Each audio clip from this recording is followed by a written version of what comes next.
நம்ம சேனலில் நிறைய பேர் வந்து பார்த்தீங்கன்னா கமெண்ட் செக்ஷனில் அதிகமாக கேட்ட ஒரு கமெண்ட் வந்து பார்த்தீங்கன்னா லார்ட் முருகா வர்சஸ் லார்ட் ஐயப்பா. இந்த ரெண்டு கடவுள்களுக்குள்ள பேட்டில் நடந்தால் யார் வின் பண்ணுவாங்க, ரெண்டு கடவுள்களும் யுத்தம் பண்ணிக்கிட்டா யார் பவர்ஃபுல், யார் சக்தி வாய்ந்தவங்க, யார் வெற்றி பெறுவான்றது தான் நிறைய பேரோட கேள்வியாக இருந்துச்சு. நானும் அப்புறம் போடுறேன்னு சொல்லிட்டு இருந்தேன். பிகாஸ் இந்த கண்டென்ட் வந்து பார்த்தீங்கன்னா ரொம்ப ரிஸ்க்கான ஒரு கண்டென்ட். ஸோ அதனாலே நான் வந்து வெயிட் பண்ணிட்டு இருந்தேன். நிறைய பேர் வந்து பார்த்தீங்கன்னா தொடர்ச்சியாக கேட்டே இருந்தாலும் பார்த்தீங்கன்னா இதுக்கு மேலே இந்த கண்டென்ட்டை நல்லா தவிர்க்க முடியல. அது மட்டும் இல்லாமல் ஐயப்பனுக்கு சரியான சோர்ஸ் எனக்கு கிடைக்கல. ஸோ நிறைய இடங்கள் வந்து சோர்ஸ் மாறி இருக்குது. சில இடங்கள் எனக்கு கொஞ்சம் குழப்பமாக இருந்துச்சு. ஸோ அதனால தான் நான் பொறுமையாக எடுத்து பேசலாம்னு வச்சுட்டு இருந்தேன். பட் இதுக்கு மேலே நான் பொறுமையாக காத்திருந்தேன்னா நிறைய பேர் ரொம்ப காண்டாயிடுவேங்க. ஸோ அதனால தான் வந்து பார்த்தீங்கன்னா சரி ஓகே இந்த வீடியோ நம்ம பேசிடுவோம் அப்படின்ற மாதிரி நான் முடிவுக்கு வந்துட்டேன். ஸோ இப்போ நம்ம பார்க்க போகிறது லார்ட் முருகப்பெருமான் வர்சஸ் லார்ட் ஐயப்பா.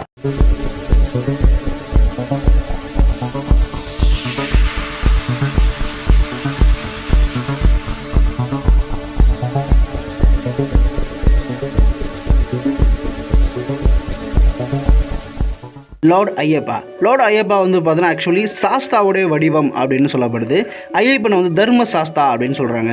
இதில் வந்து பார்த்தீங்கன்னா சில குழப்பங்கள் இருக்க தான் செய்யுது. பிகாஸ் விஷ்ணு பகவான் மோகினி அவதாரத்துக்கும் சிவபெருமானுடைய ஒரு அவதாரத்துக்கும் பிறந்தவர் தான் ஐயப்பன் சொன்னாலும் சாஸ்தா தான் அப்படி பிறந்தவர். அவர் வந்து வேற யுகம், ஏன்னா மோகினி அவதாரம் வேற யுகம். ஸோ பட் நம்ம ஐயப்பன் வந்து பார்த்தீங்கன்னா கலியுகத்தோடைய அந்த ஆரம்ப காலகட்டத்தில் தான் வந்தார். ஸோ சாஸ்தாவுடைய அவதாரம் தான் ஐயப்பன் அப்படின்னு சொல்லப்படுது. சில இடத்துல என்ன சொல்கிறாங்கன்னா இல்லை ஐயப்பன் தான் டைரெக்டாக வந்து பார்த்தீங்கன்னா மோகினியால் பெற்றெடுக்கப்பட்டவங்க அப்படின்னு சொல்கிறாங்க. ஸோ அந்த பாயிண்ட் நம்ம போக வேண்டாம். பட் எப்படி இருந்தாலும் சாஸ்தான்றது வந்து பார்த்தீங்கன்னா பரபிரம்மத்தின் வடிவங்களில் அதுவும் ஒரு முக்கியமான வடிவம். ஸோ அந்த சாஸ்தாவுடைய இன்னொரு ஃபார்மாக தான், இன்னொரு வடிவமாக நம்ம ஐயப்பன் எடுத்துக்கலாம். பிகாஸ் சாஸ்தா விசஸ் முருகன் கிடையாது, இது Ayyappan versus Murugan. But technically ரெண்டுமே ஒன்று தாங்க. ஸோ இப்போ நம்ம ஐயப்பனை பற்றி பார்ப்போம். ஐயப்பனுடைய பவர்ஸ் வந்து பார்த்தீங்கன்னா பேசிக்காக ஒரு சிவ விஷ்ணுடைய அம்சம் பெற்றவன்றதுனால இவரோட சக்திகள்ன்றது டெக்னிக்கலி எல்லையற்றதாக இருக்கும். ஸோ இவரோட சக்திகள் எல்லையற்றதாக இருக்கும். மேக்ஸிமம் ஒரு இடங்களில் எல்லாமே பண்ண முடியும். இவர்கிட்ட எல்லா விதமான அஸ்திரங்களும் இருந்துச்சு. பூமியில் இவர் வாழ்ந்தாலும் சாதாரண மனிதர்கள் மாதிரி உயர அமைப்பில் இருந்தார். பிகாஸ் கடவுள்கள் எல்லாமே வந்து பார்த்தீங்கன்னா மனிதர்களுக்கு அப்பாற்பட்ட தோட்டத்தில் இருப்பாங்க. பட் இவர் வந்து பார்த்தீங்கன்னா பூமியில் அனுப்பப்பட்டதுனால பூமியில் சராசரியாக மனுஷன் போன்று தான் வாழ்ந்திருப்பார். கிருஷ்ணர், ராமர் மாதிரி ஒரு மனுஷ அப்பியரன்ஸில் தான் பார்த்தீங்கன்னா இவர் இருந்திருப்பார். அவரோட பவர்ஸ் வந்து பார்த்தீங்கன்னா ஆரம்பத்தில் பேசிக்க சாதாரணமாக தான் தெரியும். மற்றவங்களுக்கு தான் கடவுளத்தை நிரூபிக்கக்கூடாதுன்றதுனால சாதாரணமாக இருந்திருப்பார். அண்ட் அதுக்கப்புறம் கொஞ்சம் கொஞ்சமாக வந்து பார்த்தீங்கன்னா அவர் பவர்ஸ் வெளிக்கூட ஆரம்பிச்சிருப்பார். கொஞ்சம் கொஞ்சமாக அவருடைய அந்த சக்திகள் வந்து பார்த்தீங்கன்னா வெளிக்காட்ட ஆரம்பிச்சிருப்பார். கடைசியாக உங்களுக்கு தெரியும் மகிஷமுகி அப்படின்னு சொல்லக்கூடிய ரொம்ப சக்தி வாய்ந்த ஒரு ராட்சச பெண், அசுர பெண்ணை வந்து பார்த்தீங்கன்னா அவர் வதம் பண்ணார். இவர் பேசிக்காக மகிஷமை அழிக்கிறதுக்கு முன்னாடி வந்து நிறைய பவர்ஸை நிரூபிச்சிருக்காரு. உதாரணத்துக்கு டெலிபோர்ட் பண்ணியிருக்காரு. அப்புறம் வந்து இன்னொருத்தர் அவரோட கண்களை குணப்படுத்திருக்காரு.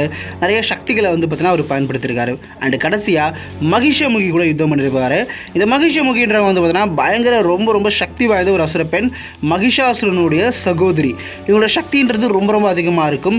நிறைய தேவ கடவுள்களை பார்த்தீங்கன்னா இவங்க வென்றிருக்காங்க. முக்கியமாக இந்திரதேவன், இடிகளின் அரசன். ஸோ அதாவது கடவுளின் அரசன் சொல்லலாம், இல்லை இடிகளின் தேவன் சொல்லலாம்.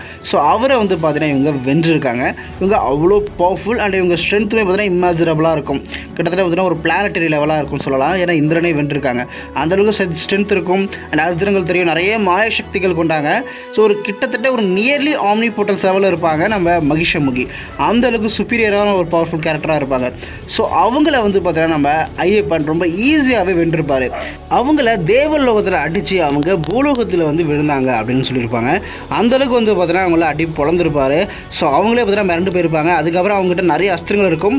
அந்த அஸ்திரத்தை எல்லாத்தையும் பார்த்தீங்கன்னா ஓவர்டேக் பண்ணி இவர் நிறைய அஸ்திரங்களை பயன்படுத்தி அவங்கள பார்த்தீங்கன்னா தோக்கடிச்சார். தன் சக்திகள் மூலியமாகவும் அவங்கள தோக்கடிச்சார். நெக்ஸ்ட் வந்து பார்த்தீங்கன்னா முருகப்பெருமான் பார்த்தீங்கன்னா ரொம்பவே பவர்ஃபுல்லான ஒரு கடவுள் சொல்லி ஆகணும். அவர்கிட்ட எக்கச்சக்கமான பவர்ஸ் இருக்குது. சொல்லப்போனால் அவரோட ஃபீட்ஸ்ன்றது ரொம்பவே அதிகமாக இருக்கும். சூரபத்மன் சொல்லக்கூடிய பேரு சக்தி வாய்ந்த பேரண்டத்தை இந்த பிரபஞ்சம் மட்டும் இல்லைங்க, மல்டிவர்ஸ் ஆயிரக்கணக்கான பிரபஞ்சத்தையே ஆளக்கூடிய வல்லமை பெற்றவர் தான் சூரபத்மன். மல்டிவர்ஸை ரூல் பண்ணியிருக்காரு. தெய்வ கடவுள்களை தோக்கடிச்சிருக்காரு. 33 கோடி கடவுள்கள் மட்டும் இல்லாமல் வெவ்வேறு பிரபஞ்சத்தில் இருக்க பேரலல் யூனிவர்ஸில் இருக்கக்கூடிய கடவுள்களையுமே தூக்கடிச்சிருக்காரு. ஸோ பேரலல் யூனிவர்ஸ் கடவுளுடைய வெப்பன்ஸுமே அவர் வச்சிருந்தார். தேவர்களுடைய எல்லா சக்தி வாய்ந்த ஆயுதங்களும் வச்சிருந்தார். வஜ்ராயுதம் போன்று சக்தி வாய்ந்த ஆயுதங்கள் வச்சிருந்தார். பாசுபதாஸ்திரம் வச்சிருந்தார். விஷ்ணு பகவான் சுதர்சகர் வச்சிருந்தார். மாதிரி எக்கச்சக்கமான ஆயுதங்கள் வச்சிருந்தார். பயங்கர பவர்ஃபுல்லான ஒரு சுப்ரீம் பீயிங் லெவலில் பயங்கர பவர்ஃபுல்லாக இருந்தார். ஸோ அவரை பார்த்து எல்லா கடவுள்களுமே பார்த்தீங்கன்னா மிரண்டாங்க. அதுக்கப்புறம் தான் வந்து பார்த்தீங்கன்னா முருகப்பெருமான் ரொம்ப ஈஸியாகவே வந்து பார்த்தீங்கன்னா சூரபத்மனை தோக்கடிச்சிட்டாருங்க. தாரகாசுரோட மேஜிக்கல் பவர்ஸ், அவருடைய மாயசக்தி எதுவுமே வந்து பார்த்தீங்கன்னா முருகனை ஒன்றுமே பண்ணியிருக்காது. ஏன்னா தாரகாசுரன் மேஜிக்கில் பயங்கர வல்லமை உடையவர், ஒரு சக்தின்றது ரொம்ப ரொம்ப அபாரமாக இருக்கும். பட் அவராலே வந்து பார்த்தீங்கன்னா முருகனை ஒன்று பண்ணிருக்க முடியாது. அது மட்டும் இல்லாமல் எக்கச்சக்கமான அஸ்திரங்கள் பயன்படுத்தியிருப்பார். சூரபத்மன் கிட்டே வந்து சூரபத்மன் மட்டும் இல்லாமல் மற்ற நிறைய பேர் வந்து பார்த்தீங்கன்னா பாசுபதாஸ்திரம் பயன்படுத்தியிருப்பாங்க. முருகப்பெருமான் அருளால் வந்து பார்த்தீங்கன்னா நிறைய நபர் வந்து பார்த்தீங்கன்னா அந்த பாசுபதாஸ்திரத்தை தடுத்திருப்பாங்க. அந்தளவுக்கு வந்து பார்த்தீங்கன்னா முருகப்பெருமான் பயங்கர பவர்ஃபுல்லாக இருப்பார். அண்ட் கடைசியாக அவர் சூரபத்மனை பார்த்தீங்கன்னா வீழ்த்திருப்பார். சூரபத்மன் வீழ்த்தும் போது அவர் ஒரு சின்ன பையன் ஃபார்மில் தாங்க இருந்திருப்பார். ஸோ சின்ன பையன் ஃபார்மில் இருக்கும்போதே வந்து பார்த்தீங்கன்னா 1008 பேரண்டங்களை ஆண்ட சூரபத்மனை அவர் ரொம்ப எளிமையாக பார்த்தீங்கன்னா வென்றிருக்காரு. அந்த அளவுக்கு பார்த்தீங்கன்னா அவருக்கு சக்தி இருக்குது. சொல்லப்போனால் இவர் ஒரு ஆம்னிபொட்டன்ட் பீயிங் அண்ட் இவரால் மல்டிவர்ஸையே ரூல் பண்ண முடியும்.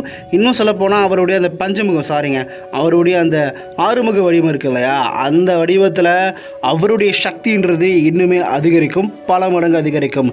ஸோ சர்வ லோகத்தையும் ஆளக்கூடிய அளவுக்கு வல்லமை இருக்குது, சர்வத்தையும் படைக்கக்கூடிய அளவுக்கும் வல்லமை இருக்குது. இவங்க ரெண்டு பேருமே வந்து பார்த்தீங்கன்னா பேசிக்காக ரொம்ப சக்தி வாய்ந்த கடவுள்கள் தாங்க. ரெண்டு பேருமே வந்து பார்த்தீங்கன்னா சர்வத்தையும் ஆளக்கூடிய அளவுக்கு சக்தி பெற்றவங்க.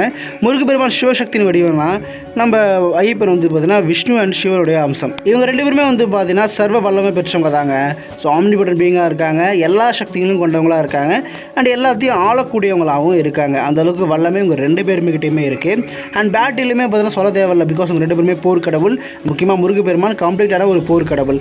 ஸோ இவங்க ரெண்டு பேருக்கும் புராணங்களில் எங்கேயுமே சண்டை வந்தது கிடையாது. அதனால் வந்து பார்த்தீங்கன்னா நம்ம கம்ப்ளீட்டாக சண்டை வந்துச்சுன்னா யார் வின் பண்ணுறதை கிளியராக சொல்லவும் முடியாது. பட் நீங்கள் பவர்ஸ் அடிப்படையில் பார்த்தீங்கன்னா பேசிக்க ரெண்டு பேரும் ஒரே லெவலில் இருக்க மாதிரி தான் உங்களுக்கு தெரியும்.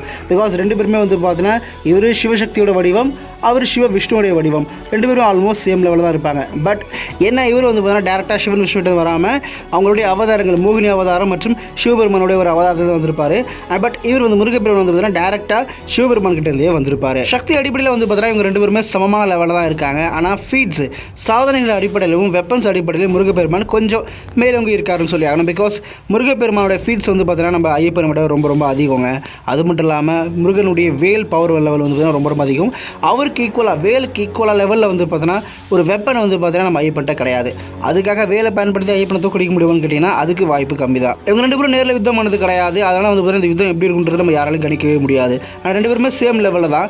பேசிக் எனக்கு தெரியும் யுத்தம் நடந்துச்சு அப்படின்னா கண்டிப்பாக ரெண்டு பேருக்குமே மிகப்பெரிய யுத்தம். என்ன வெப்பன்ஸ் அடிப்படையினாலும் அதுக்கப்புறம் வந்து ஃபீட்ஸ் அடிப்படையில் முருகப்பெருமான் ஓங்கி இருந்தாலும் பவர்ஸ் அடிப்படையில் வந்து பார்த்தீங்கன்னா ரெண்டு பேருமே கிட்டத்தட்ட ஈக்குவலாக தான் இருக்காங்க.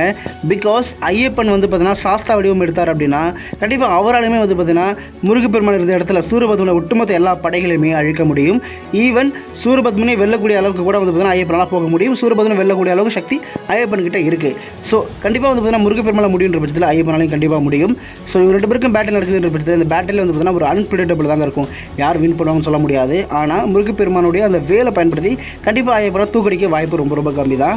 அதே மாதிரி ஐயப்பன் வந்து பார்த்தீங்கன்னா மும்மூர்த்திகளோட ஆயுதங்கள் இருக்குது. பட் இந்த மும்மூர்த்தியோட ஆயுதங்களை பயன்படுத்தி கண்டிப்பாக முருகனை தூக்கடிக்க முடியாது. ஸோ முருகப்பெருமானோட ஆயுதத்தாலையும் பார்த்தீங்கன்னா ஐயப்பனை தூக்கடிக்க முடியாது, ஐயப்பனோட ஆயுதத்தாலையும் முருகப்பெருமானை தூக்கடிக்க முடியாது. ஸோ இவங்களுடைய பவர்ஸ் இவங்களோட சக்திகளை பயன்படுத்தும் பட்சத்தில் ஐயப்பன் ஃபார்மில் டெஃபினெட்லி வந்து பார்த்தீங்கன்னா ஐயப்பனால் வந்து பார்த்தீங்கன்னா முருகனை தூக்கடிக்க முடியாது. பட் சாஸ்தா வடிவம் எடுத்தார்ன்ற பட்சத்தில் அந்த பேட்டில் ஒரு ஈக்குவல் பேட்டிலாக இருக்கலாம், ட்ரா பண்ண வாய்ப்பு இருக்குது. அதுக்கு முருகப்பெருமானை வந்து பார்த்தீங்கன்னா அந்த ஆறுமுக வடிவத்தில் வந்து பார்த்தீங்கன்னா ரெண்டு பேருமே பேரண்டத்தையே அழிக்கக்கூடிய அளவுக்கு வளர பெற்றவங்களாக இருப்பாங்க. பேசிக் ஃபார்ம்லேயே வந்து பார்த்தீங்கன்னா முருகப்பெருமானை மல்டிவர்ஸையும் கண்ட்ரோல் பண்ண முடியும். ஸோ கண்டிப்பாக அவரால் பண்ண முடியுற பட்சத்தில் நம்ம ஐயப்பனாலையும் பண்ண முடியும். ஸோ ரெண்டு பேரும் பேட்டில் வச்சு அப்படின்னா கண்டிப்பாக அந்த யுத்தம் வந்து ஒரு ட்ரா லெவலில் தாங்க இருக்கும். ஐயப்பன் ஃபார்மில் வந்து பார்த்தீங்கன்னா கொஞ்சம் டாமினேட் கம்மியாக இருக்குன்னா சாஸ்தா வடிவத்தில் இன்னும் அதிகமாக இருக்கும். ஸோ முருகப்பெருமானுக்கு ஈக்குவலாக ஒரு பேட்டில் பண்ணுவார். ஸோ முருகனால் வந்து பார்த்தீங்கன்னா ஐயப்பனை தூக்கடிச்சிருக்க முடியாது, அதாவது நம்ம சாஸ்தாவை வெல்ல முடியாது. அதேமாதிரி சாஸ்தாவாலையும் கார்த்திகேயனை வெல்ல முடியாது. ஸோ மேக்ஸிமம் அந்த பேட்டில் இப்படி தாங்க இருக்கும். எனக்கு தெரிஞ்சதுன்னா ஐயப்பனும் முருகனும் சண்டை போட்டாங்கன்ற பட்சத்தில் பலாயிரம் யுகங்களாக அவங்க சண்டை போட்டுட்டு தாங்க இருக்கணும். பிகாஸ் ரெண்டு பேருமே கிட்டத்தட்ட ஒரே லெவலில் தான் இருக்காங்க. ஸோ அதனால் ரெண்டு பேருமே யாருமே ஜெயிக்க மாட்டாங்க. அந்த யுத்தம் நடந்துக்கிட்டு தான் இருக்கும்.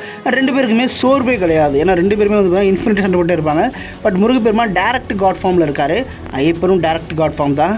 ஸோ ரெண்டு பேருமே பார்த்தீங்கன்னா மகாமகதி எதிர்ப்பு வீரராக இருக்கிறதுனால ஒரு ஆம்னிபொட்டன்ட் லெவல் பீயிங்காக இருக்கிறதுனாலையும் இந்த மேட்ச் ட்ரா ஆக தான் வாய்ப்புகள் இருக்குது. பட் என்ன கேட்டிங்கன்னா வந்து பார்த்தீங்கன்னா முருகப்பெருமானுக்கு கொஞ்சம் வாய்ப்பு இருக்குன்னு சொல்லுவோம். பிகாஸ் அவருக்கு ஃபீட்ஸ் அதிகமாக இருக்குது. அது மட்டும் இல்லாமல் அவருக்கு வெப்பன்ஸ் தாண்டி அவர் வந்து பார்த்தீங்கன்னா கிருஷ்ணரோட ஒரு டைம் பேட்டில் பண்ணியிருக்காரு. ஸோ ஹரிவம்ச புராணத்தில் கிருஷ்ணரோட பேட்டில் பண்ணப்போ கிருஷ்ணரே வந்து பார்த்தீங்கன்னா மிரண்டு போயிட்டாருங்கன்னா இப்படி சண்டை போடுறான்னு சொல்லிட்டு அதுக்கே அவர் விளாண்டுருப்பாங்க. ஜஸ்ட் ஒரு ஃபன்னுக்காக சண்டை போட்டிருப்பாங்க. எல்லாமே திருவிளையாடல் தான், சிவன் திருவிளையாடல் தான். பட் அதிலே வந்து பார்த்தீங்கன்னா கிருஷ்ணரே மிரட்டுற அளவுக்கு முருகப்பெருமான் பவர்ஸ் இருந்திருக்கும். ஐயப்பனால கிருஷ்ணனை தூக்கடிக்கிறதுக்கு வாய்ப்பு கம்மி தான். இருக்கலாம். பட் இங்கே முருகப்பெருமான் வந்து பார்த்தீங்கன்னா பேசிக் ஃபார்ம்லேயே வந்து பார்த்தீங்கன்னா ஆல்மோஸ்ட் கிருஷ்ணர்கிட்ட வந்து பார்த்தீங்கன்னா மேரட் கிருஷ்ணரே பார்த்தீங்கன்னா அது கிருஷ்ணனுடைய புராணம், அதில் வந்து பார்த்தீங்கன்னா பேசிக் அவர் தான் உயர்த்தி எழுதியிருப்பாங்க. பட் அப்படி இருந்துமே வந்து பார்த்தீங்கன்னா முருகப்பெருமான் பயங்கர டாமினேட் பண்ணாரு அப்படின்னு சொல்லியிருப்பாங்க. அண்ட் கிருஷ்ணரே பார்த்தீங்கன்னா மிரள்ற அளவுக்கு பார்த்தீங்கன்னா அவர் பவர் யூஸ் பண்ணியிருப்பாரு.